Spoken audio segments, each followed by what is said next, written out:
రంగారెడ్డి జిల్లా Abdullapur మేట sub register కార్యాలయానికి తాళం పడింది.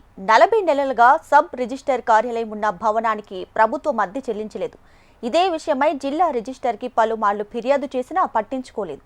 సబ్ రిజిస్టర్ నుంచి స్పందన లేకపోవడంతో బిల్డింగ్ యజమానికి తహసీల్దార్ కార్యాలయానికి తాళం వేశారు.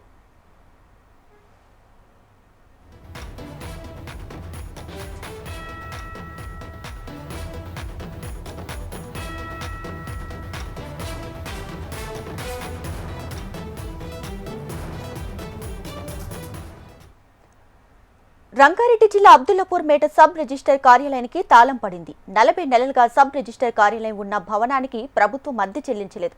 ఇదే విషయమై జిల్లా రిజిస్టర్కి పలుమార్లు ఫిర్యాదు చేసినా పట్టించుకోలేదు. సబ్ రిజిస్టర్ నుంచి స్పందన లేకపోవడంతో బిల్డింగ్ యజమానికి తహసీల్దార్ కార్యాలయానికి తాళం వేశారు.